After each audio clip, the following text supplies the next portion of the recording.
Teachers say it's not just children who are getting bullied at schools, many teachers are also being bullied by their bosses and colleagues.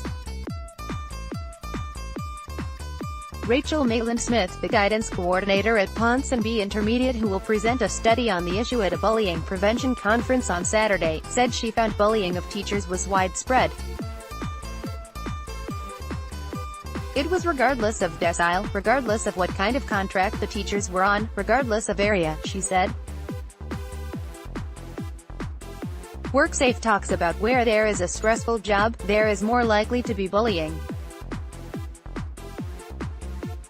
Teaching is a very stressful job. A survey last year found that NZ 15-year-old students suffered the second highest rate of bullying out of 35 developed nations. 26% said they were bullied at least a few times a month.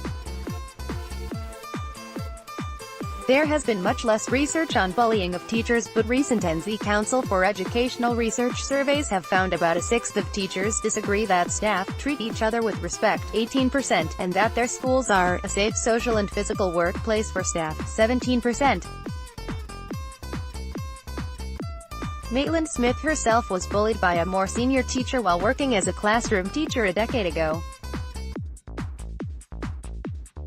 She said the school principal and other teachers knew about it but did nothing. They said, "You're a target now, Rachel, you're one of 6 targets that she's chosen," she said. It was hushed conversations. She said the senior teacher ignored her, played favorites, yelled at her in front of students at a school camp and bad-mouthed her to her class behind her back. "I'd tell my team leader," he said. "Just ignore it," she said. One of the other people in the school leadership took it to the board of trustees and said, "This is what's going on in this school. It made me realize it wasn't just me, there were others as well."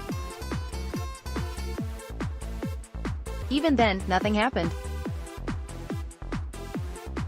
Eventually this person was made to resign after she'd been in that position for 20 years. Maitland-Smith interviewed 6 other teachers who had been bullied, including 2 who were threatened with losing their teacher registration or told to look for another job.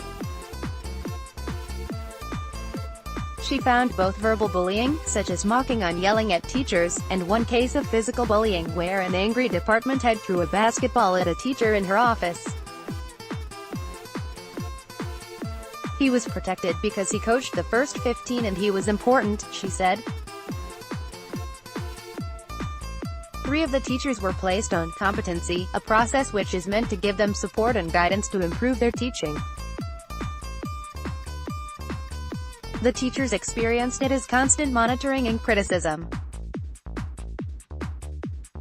One said, "I knew at the time when she came in she would find something to nitpick and make me feel shit about myself." She classed it as support. "It was the most unsupportive thing possible. Unions sometimes helped." In one case, a principal moved a teacher out of a bullies department as soon as the Post-Primary Teachers Association became involved, to avoid an external mediation that would have cost the school $5,000.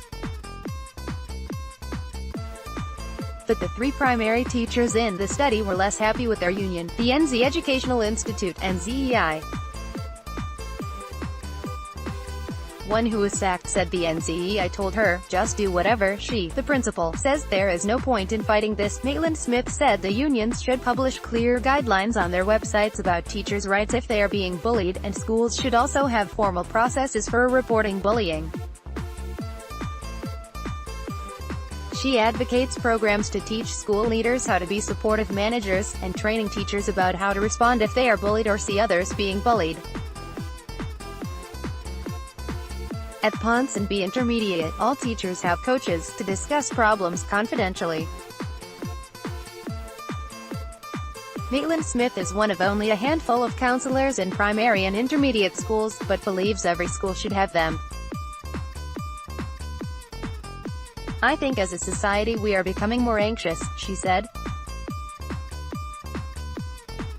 "We have anxious children. We have anxious parents. Parents are under a lot of pressure.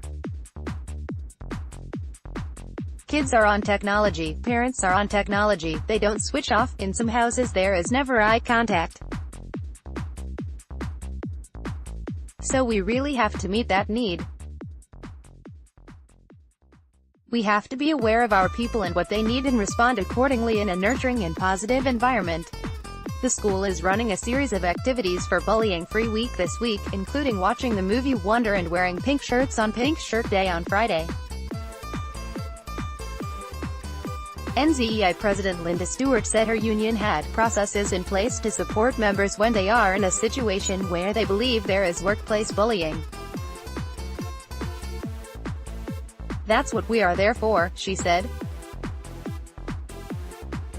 What teachers said, staff treat each other with respect, 83% agreed, 18% disagreed. We provide a safe social and physical workplace for staff, 83% agreed, 17% disagreed. We actively address staff workplace harassment and bullying, 67% agreed, 33% disagreed. Source: NZ Council for Educational Research Wellbeing at School surveys of 3,416 teachers, 2013 to 2016.